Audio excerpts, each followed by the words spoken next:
vous allez bien, c'est Harry McCode pour une nouvelle série de vidéos.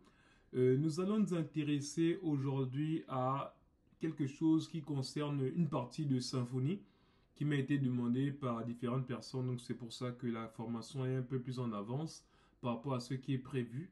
Mais aujourd'hui, nous allons nous consacrer à ce qui concerne l'inscription et la connexion au niveau de Symfony. Comment gérer la partie inscription et connexion avec le framework PHP qu'on appelle Symfony. Et c'est ce que nous allons voir dans cette série de vidéos. Mais avant de nous lancer sur la partie de Symfony, c'est-à-dire avec le site symfony.com, et donc ici, une fois qu'on tombe sur symfony.com, on peut voir ici tout ce qui concerne la documentation. Mais bon, j'estime que pour les personnes qui viennent à ce niveau, ont déjà installé, on va dire, les outils dont ils ont besoin. Quels sont les outils dont je parle? Je parle de, par exemple, WAMP. Oui, WAMP Server.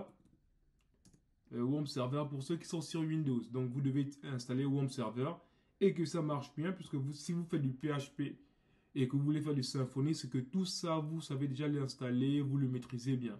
Ensuite, après WAMP Server, il y a aussi MAMP Server. Donc, pour ceux qui sont sur Mac, voici mon serveur. Donc, sûrement aussi vous utilisez selon l'environnement dans lequel vous vous trouvez. Et le dernier, c'est LAMP Server. On va dire l'avant-dernier. Donc, pour ceux qui sont sur un environnement Linux, donc c'est à vous de voir.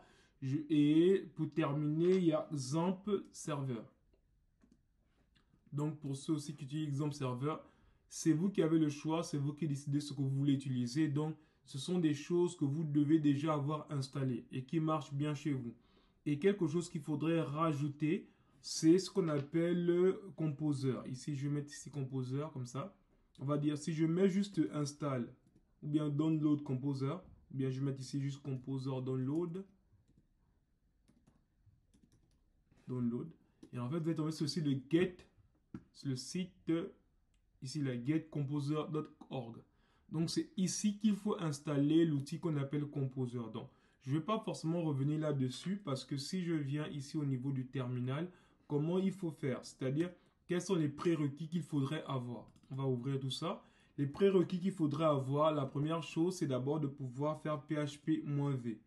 Si vous faites PHP-V, il va vous donner la version de PHP. Je vous conseille d'avoir au moins la version 8.1 pour éviter tout problème parce que nous allons faire ça avec Symfony 7. Donc la première chose, c'est d'avoir une version au moins 8.1. Et si vous n'arrivez pas à installer, soit vous allez voir comment installer la version au minima 8.1, soit vous écrivez un commentaire et puis je vais voir là où vous avez du mal pour pouvoir vous aider vous spécifiquement. Donc la première chose c'est ça. Donc si vous lancez PHP-V que vous avez 8.3.4, c'est que c'est bon. Ou bien si vous avez une version antérieure mais pas en deçà de 8.1, 8.2, là aussi c'est bon. Deuxième chose qu'il faudrait tester, c'est on va dire Composer.